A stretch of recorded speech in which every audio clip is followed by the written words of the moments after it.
자, 오늘 말씀의 제목은 평안을 너에게 주노라, 평안을 너에게 주노라 라는 제목입니다. 우리 주제 말씀 한번 선포할까요? 설교의 내용은 이 주제 한 구절 속에 다 들어 있습니다. 나가실 때 이 주제가 생각나시면 오늘 설교 말씀이 쭉 연결이 되거든요. 우리 주제 말씀 다시 한번 우리 한 목소리로 선포하도록 하겠습니다. 시작! 오직 성령님과 연결되어 있을 때 진정한 평안을 누릴 수 있습니다. 아멘. 자, 여러분 요즘 평안하세요? 제가 설교 시작 때부터 왜 평안하냐고 묻는가 아마 의아해하실 분들이 계실지 모르겠습니다. 사실 인간의 삶은 참 고통의 연속이지요. 어떤 일로 고통을 받다가 그 일이 해결되면 이제 좀 살 것 같다. 근데 또 조금 있으면은 또 다른 일이 생기지요. 끊임없이 발생하는 이런저런 일들로 인해서 우리는 마음 편할 날이 없습니다. 그러다 보니 내 마음 항상 근심, 걱정, 염려가 끊이지 않습니다. 마음이 불편하니까 이 스트레스를 벗어나고 싶어서 세상 사람뿐만 아니고 또 믿음이 연약한 사람들도 술에 의지하기도 하고요. 게임에 의지하기도 하고 마약에 손을 대기도 합니다. 어떤 분들은요, 인간관계 안에서 받는 스트레스가 너무 힘들어서 나 혼자 이 산으로 올라가서 사는 분들도 계시지요. 우리 서울에 한 달 전인가요? 서희초등학교라는 곳에서 교사 선생님이 자살한 사건이 있었습니다. 참 우리 가슴을 아프게 했죠. 예전에 교사는요, 꿀보직이다. 평생 먹고 살 걱정 없다. 방학 2달 동안에도 그렇게 월급이 다 나온다. 그래서 많은 분들의 선망의 대상이었습니다. 사실 선생님이 되기까지 치러야 될 과정도 만만치 않습니다. 공부도 잘해야 하고 경쟁해서 이겨야 선생님이 될 수 있죠. 자, 그렇게 바라고 원하던 꿀보직 직장에 들어갔는데 현실은 달랐습니다. 학부모들의 갑질이 도를 넘었죠. 상식 밖에 말하는 행동으로 인해서 선생님들이 받는 그 스트레스는 극에 달했습니다. 같은 선생님들, 교원단체도 고통받는 선생님의 편이 되어주지 않으니까 결국 그 고통을 견디다 못해서 운명을 달리하는 극단적인 선택을 하더라는 거죠. 여러분, 우리 가정에서 부부간의 갈등이 있을 때 가정이 지옥이 되기도 합니다. 그 스트레스는 이루 말할 수 없습니다. 직장에서 겪는 갈등 또한 이루 말할 수 없지요. 공부하는 학생들도 치열한 경쟁 속에서 받는 그 스트레스 이만저만이 아닙니다. 시험 결과에 따라서 천국과 지옥을 경험합니다. 사업하시는 분도 마찬가지죠. 어떤 면에서 평안하냐고 묻는 것 자체가 저 세상 인사 같기도 합니다. 저 천국에서 우리가 죽고 나서 저 천국에서나 이렇게 할 수 있는 인사가 아닐까라는 생각이 들 정도지요. 앞으로 우리는 어떤 일이 펼쳐질지 모르는 그런 지금 상 가운데서 과연 평안하다라고 말할 수 있을까요? 그런데 오늘 본문에서 예수님은 근심과 두려움을 능히 이길 수 있는 평안을 제자들에게 주신다고 말씀하고 있습니다. 오늘 본문을 통해서 어떻게 하면 예수님이 주시는 평화로 걱정, 근심, 염려가 사라지고 주 안에서 평안을 누릴 수 있는가에 대해서 말씀을 전하도록 하겠습니다. 자, 오늘 본문의 배경은요, 최후의 만찬, 예수님이 이제 마지막으로 제자들과 예루살렘에서 이제 최후의 만찬을 하시고 이제 마지막 유언과도 같은 말씀을 하시면서 이제 예수님이 대제사장들의 군병에게 잡혀서 이제 십자가에 못 박힐 것인데 너희들 이런 상황에 직면한다 할지라도 두려워하거나 근심하지 말라고 하시면서 주신 말씀입니다. 사실 십자가의 죽음을 앞둔 상황에서 평안하다라고 말할 수 있을까요? 예수님도 겟세마네 동산에서 이 잔을 내게서 멀리하여 주시옵소서라고 그렇게 간절히 부르짖지 않았습니까? 그 정도로 십자가에서 져야 할 그 처참한 고통을 피하고 싶으셨을지도 모르겠습니다. 하지만 3번의 기도를 통해서 예수님은 하나님 앞에 응답을 받고 평안한 가운데 십자가를 지시기 위해서 담대하게 그 길을 가시더라는 거지요. 본문 27절에 말하는 평안은 어떤 평안일까요? 우리 한 목소리를 읽어볼까요? 27절입니다. 시작. 평안을 너에게 끼치노니 곧 나의 평안을 너에게 주노라. 내가 너희에게 주는 것은 세상이 주는 것과 같지 아니하니라. 너희는 마음에 근심하지도 말고 두려워하지도 말라. 자, 예수님이 말씀하시는 평안은요, 이 갈등과 시련에서 벗어난다는 의미의 평안이 아닙니다. 오히려 하나님 아버지의 사랑과 자비에 대한 확신 속에서 얻는 그런 평안, 그런 고요함이라는 거예요. 겉에는 풍랑이 일어나고 폭풍이 일어나고 하는데 그 바다의 깊은 곳에서는 잠잠한 것과 같은 상황이라는 거죠. 지난주에도 제가 잠시 언급하였죠. 아기가 엄마 품에서 평안히 새록새록 잠든 상태가 바로 평안한 상태입니다. 어떤 위협이 와도 엄마가 나를 지켜주실 것이라는 확신 속에서 아기는 평화롭게 잠들 수 있습니다. 이 세상이 주는 잠시 잠깐의 평안과는 다른 상황과 환경의 영향을 받지 않는 평안입니다. 그렇다면 이 평안은 누구에게 허락하실까요? 오늘 본문에서 제자들에게 평안을 주시겠다라고 말씀하시죠. 자, 사실 예수님이 대제사장의 군병들에게 잡혀갈 때 그들은 두려워서 모두 뿔뿔이 도망쳤습니다. 그들은 근심과 두려움으로 가득 찼습니다.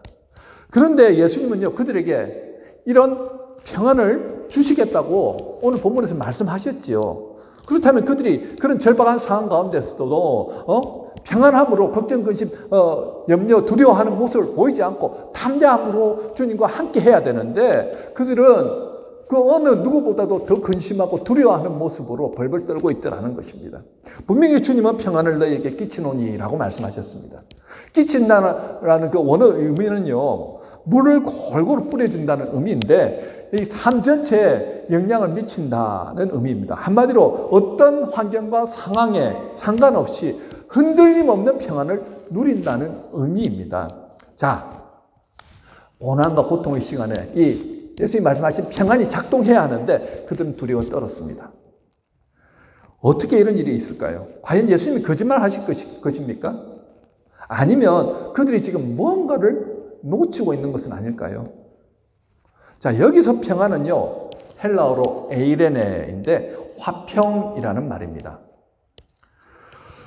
자, 이 화평은요, 여러분들 갈라디아서 5장 22절에 나오는 성령의 열매 중에 하나인데요. 여러분 성령의 열매 9가지 한번 우리가 따라해 보실래요? 사랑, 희락, 화평, 오래 참음, 자비, 양선, 충성, 온유, 절제입니다.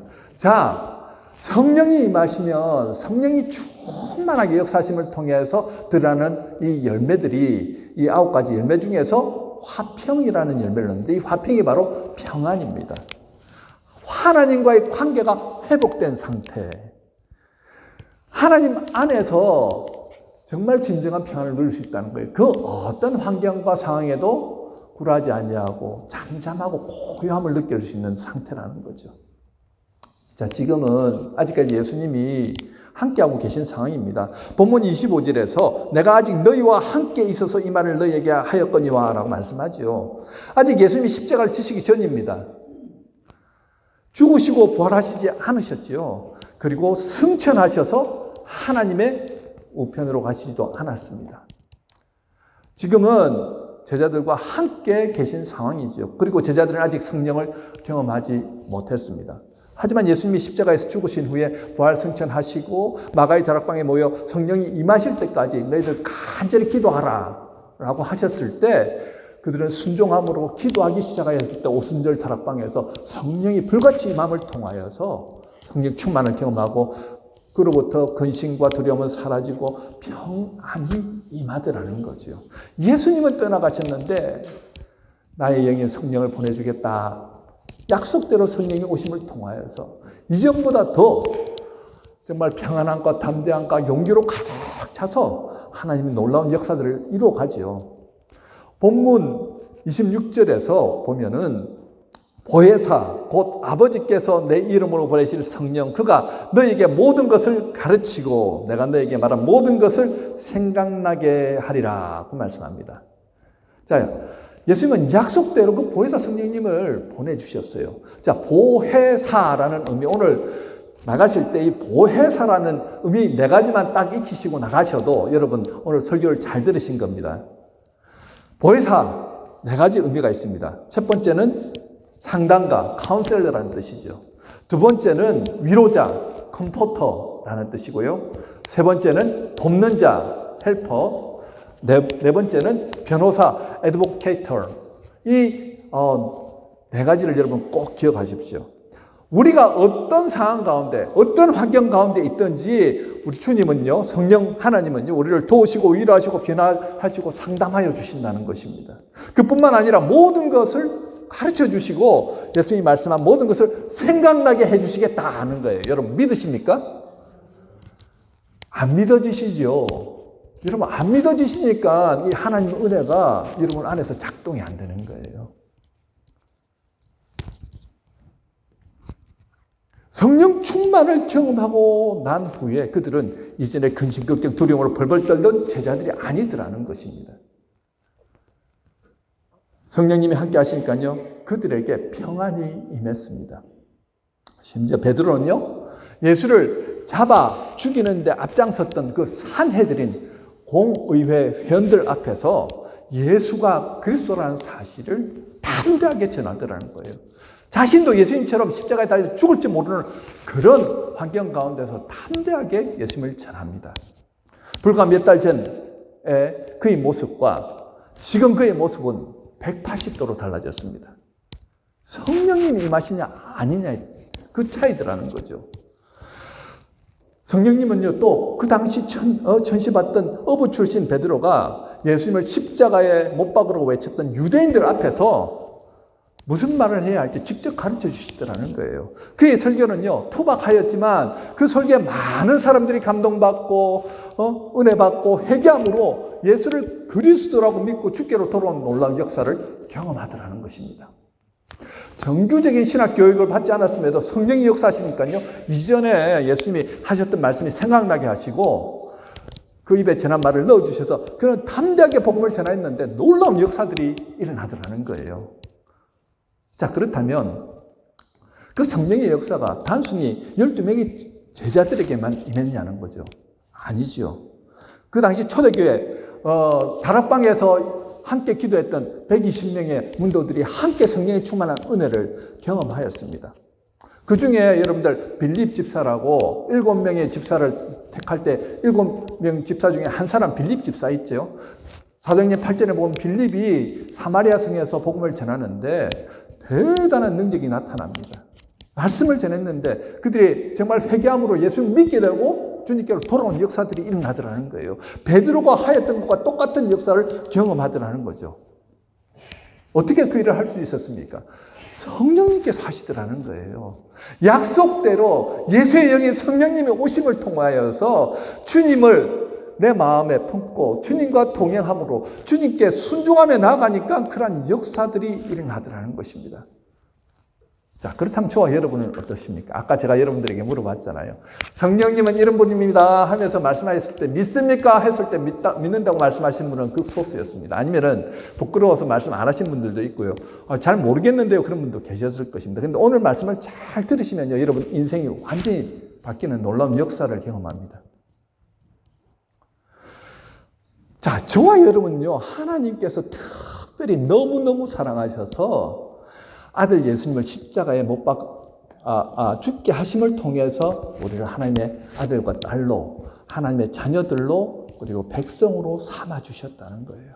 중요한 것은 요한복음 14장 16절에서 이렇게 말씀하시거든요. 하나님은 예수를 주로 시인하는 자들에게, 자, 저와 여러분들에게 라는 말입니다. 성령을 보내주시고, 지금 성령을 보내주셨어요. 그리고 중요한 거 한 가지, 영원토록 함께 있게 하시겠다고 말씀하셨습니다. 믿으십니까? 자, 이제 아까보다 조금 아멘 소리가 커졌는데 이제 점점 갈수록 더 커질 줄로 믿습니다. 자, 그분이 나의 상담자가 되어주시고 위로자가 되어주시고 변호사가 되어주시고 헬퍼가 되어주시겠다고 말씀하십니다. 자, 저와 여러분이 이미 예수를 믿음으로 구원받았다고 고백하였습니다. 하지만 과연 성령님의 은혜 안에 거하고 계시느냐 하는 것입니다. 성령님은 우리가 갈 바를 알지 못할 때 길을 가르쳐 주시고, 또 도움이 필요할 때 도와주시고, 고민이 있을 때 상담해 주시고, 억울한 일을 당할 때 여러분들 변호해 주시던가요? 그런 경험 있으십니까? 아마 고개를 갸우뚱 하실걸요. 저는 그런 경험 참 많이 했거든요. 아마 목사님이나 또 선교사님들, 아니 특별히 또 그런 경험들 많이 하신 분들이 계실 줄 믿습니다. 많은 분들이 예수를 그리스도로 믿고 성령 하나님이 내 안에서 함께 하신다고 머리로 알고 있지만, 성령 충만 받은 베드로나 빌립 집사처럼 그 마음의 평안을 누리지 못하고 어떤 어려운 일만 일어나면 막 마음의 평안이 깨어져 버리고 근심과 걱정으로 두려움으로 가득 차는 모습들이 예수를 믿는 분들 가운데도 일어나더라는 거죠. 이제 설교를 들으시면서 내가 정말 몰랐던 것이 무엇인가를 한번 깨닫게 되실 것입니다. 시편 42편 11절, 우리 이 내용은 잘 아는 내용이니까 함께 읽도록 하겠습니다. 시작. 내 영혼아 내가 어찌하여 낭망하며 어찌하여 내 속에서 불안하여 하는고 라고 했습니다. 자, 시인은요, 인간의 불안의 출처가 얼굴이나 손발이 아니라 어디라고요? 내 속에 있다고 말합니다. 속이 무엇입니까? 속. 위나 장입니까? 심장입니까? 아니요. 내 속이란 것은 영혼을 의미합니다. 그러니까 근심, 불안, 염려의 시발점은 사건 자체가 아니라 영혼이라는 거예요. 내 영혼을 누가 주관하고 있느냐에 따라서 내가 천국을 경험하기도 하고 지옥을 경험하기도 한다는 것입니다. 많은 분들은요, 자신의 영혼을 자신이 주장한다고 생각합니다. 사실 여러분 자신 믿을 만한 존재입니까? 당장 우리가 10분 후에 어떤 일이 일어날지 아무도 알지 못합니다. 우리 자신들이 불완전한 존재인데 우리 자신들을 믿으면서 살아가다 보니까요, 내가 믿을 존재가 아니라는 것을 누구보다 잘 알잖아요. 그러다 보니까 늘 불안하고 걱정, 근심, 염려가 끊이지 않더라는 것입니다. 자, 그러다 보니까요, 어떤 일이 일어나면, 어떤 일이 일어나서 해결되어지면 기쁘고, 아니면 또 어떤 일이 일어나면 또 슬프고 고통스럽고 그러더라는 거죠. 상황이 좋아지면 평안해지고, 상황이 나빠지면 근심, 걱정, 염려로 가득 차는 그런 모습을 보이더라는 것입니다. 자기가 영혼의 주권자가 되든지 아니면은 영혼을 다른 어떤 존재에게 또 맡기는 경우도 있죠. 악한 영이 우리의 영혼을 주관하는 경우입니다. 악한 영의 목적은요, 하나님의 자녀들이 하나님의 은혜 안에, 하나님의 사랑 안에 살아가지 못하도록 늘 어떻게 해요? 평안과 기쁨을 누리지 못하도록 계속해서 우리 마음과 생각 속에 들어와가지고 죄를 짓게 만들더라는 거죠. 하나님과의 관계 안에서 우리는 예수 그리스도의 피로 이미 구원을 받았고 의롭다고 칭함을 받았는데도 불구하고 여전히 악한 영이 우리를 유혹함을 통하여서 죄 때문에 넘어지면 우리의 영의 눈이 감기고 영의 귀가 닫히는 것을 우리는 경험하지 않습니까? 그렇게 하면서 늘 마음 가운데는 부정적인 마음들이 들죠. 내가 이렇게 기도하고 내가 이렇게 신앙생활 하는데도 주님은 내 기도에는 응답하시지 않아. 나 믿어봤자 소용없네? 이런 생각이 들도록 계속해서 우리 마음속에서 역사합니다. 목사 가운데도 역사합니다. 부정적인 마음이 들어와가지고 막 생각 가운데 힘들게 하더라는 거예요.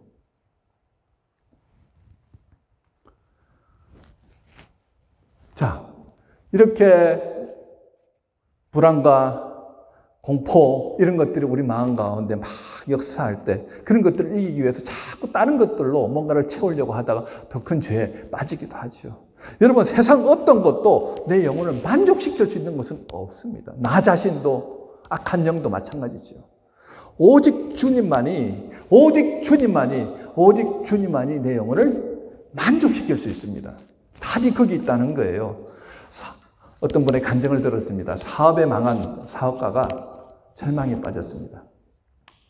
심한 우울증으로 고생하고 있던 어느 날 의사가 집에만 있지 말고 저기 산에도 좀 올라가고 바다에도 가서 이렇게 자꾸 바람을 쐬셔야 한다고.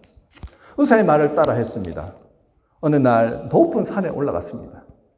올라갈 때 몰랐는데 정상에 올라가서 밑을 쭉 바라다 보는데 갑자기 고소공포증과 함께 나무며 바위들이 막 자기에게 소리치는 것 같습니다. 뛰어내려라, 뛰어내려라. 갑작스럽게 그것이 막 크게 들리는 거예요. 그는 겁이 덜컥 나서 정신을 차리고 부들부들 떨면서 산을 내려왔습니다. 며칠 후에 또 바람을 세게 해서 바다로 왔습니다.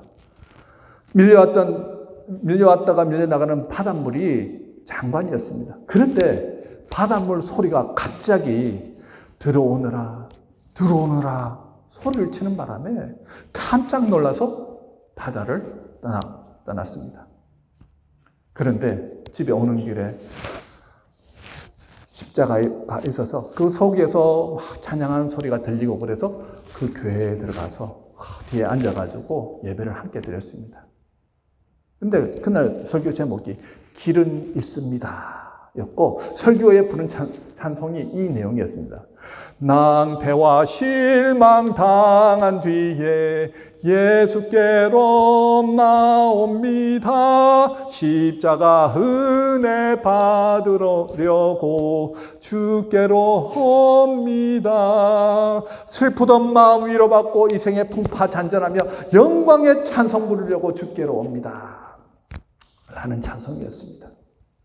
산꼭대기에서 떨어져 죽어라. 바다에 뛰어내려라. 너는 살 가치도 존재할 가치도 없다라고 속삭였던 것은 바로 사탄의 소리였지요. 그러나 주님의 음성은 길이 있다. 고통을 피하고 슬픔을 이기고 낭패와 실망을 벗어날 길이 있다. 내게로 오너라. 라는 소리였습니다. 누가 이분의 영혼을 주관하셨습니까? 성령 하나님이시죠. 여러분, 성령님은 살리는 영이십니다. 우리를 위로하시고 도우시고 상담해 주시고 변호하심을 통하여 우리를 일으켜 세워주시는 분이십니다. 여러분, 내 영혼을 누구에게 의탁하느냐에 따라서 평안과 기쁨과 천국을 누릴 수도 있고요, 아니면 고통을 느끼고 지옥을 누릴 수도 있다는 것입니다. 외부 상황이 아무리 막혀 있어도 앞이 보이지 않아도 내 영혼 속에서 나를 도우시는 성령 하나님을 바라보면 살 길이 열리더라는 거예요. 중요한 것은 이제는 더 중요한 내용입니다. 지금까지는 이론적으로 들으셨다고 한다면 이제 실질적인 부분이거든요.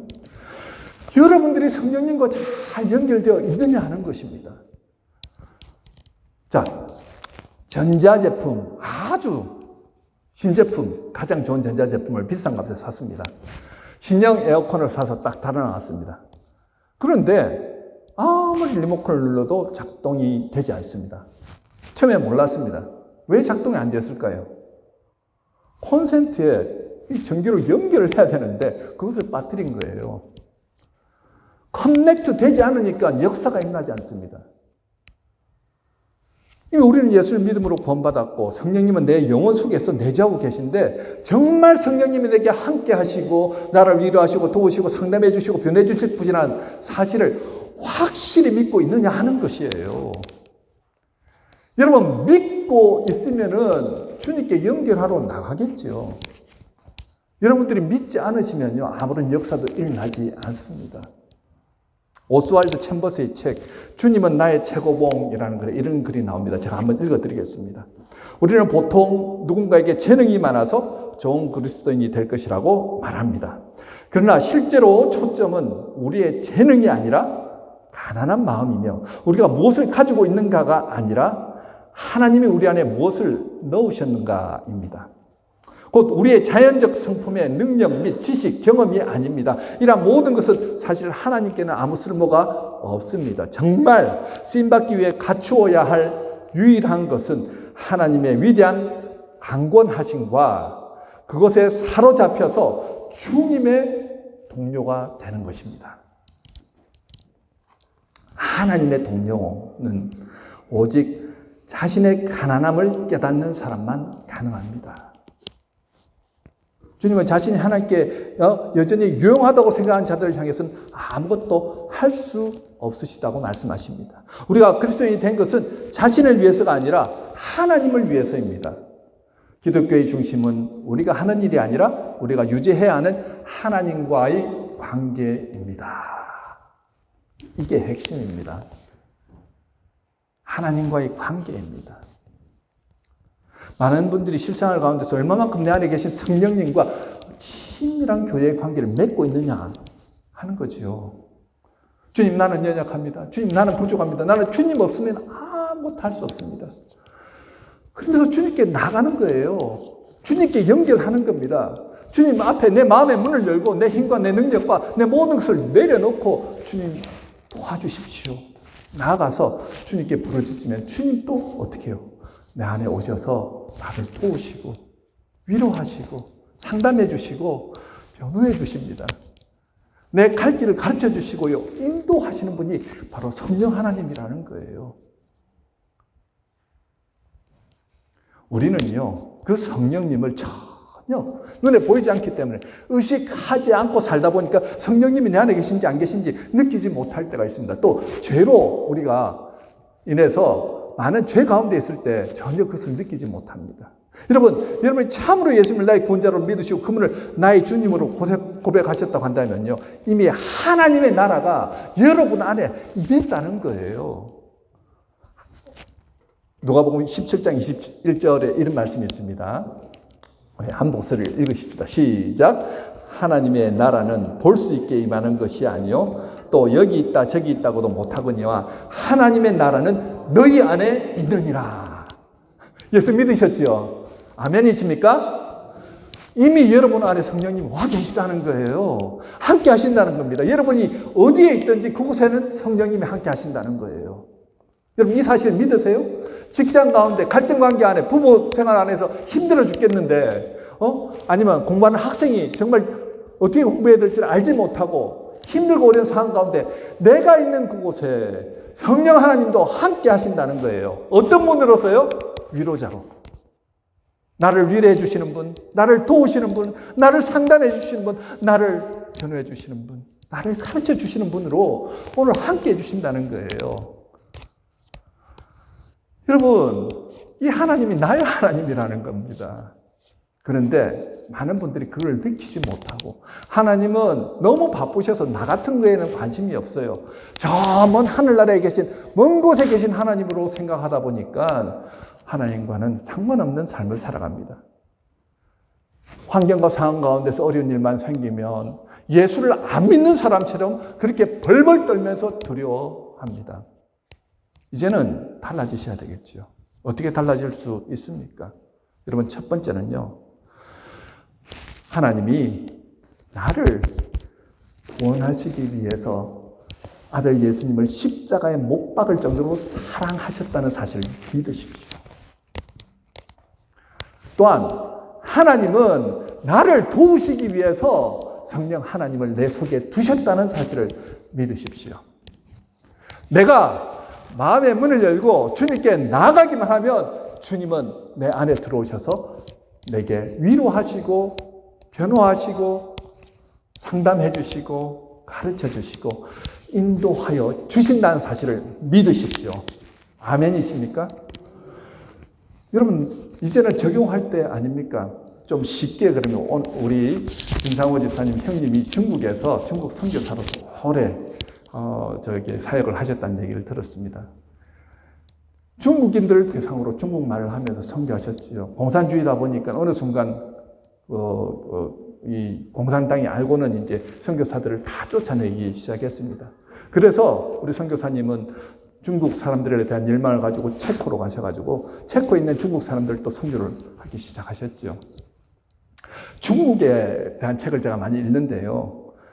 중국은 관시가 중요한 나라입니다. 관시가 뭔지 아시죠? 관시는 한마디로 연줄, 관계입니다. 이 관시가 잘 되어 있으면요, 어떤 사업을 해도 성공할 수 있습니다. 특별히 고위공직자, 공산당의 간부 중에서 시진핑과 연결이 되어 있다든지 아니면 아주 높은 위치에 있는 사람과 연결이 되어 있으면 안 될 사업이 되는 나라가 중국입니다. 관시가 얼마나 중요한지요. 한국에 처음에 막 중국으로 들어갈 때 가서 한 사람과 관시를 잘 맺어 놓으니까는 얼마나 많은 돈을 버는지 모릅니다. 관시가 없는 사람은 자기가 아무리 개인적인 능력이 있어도 안 되더라는 거예요.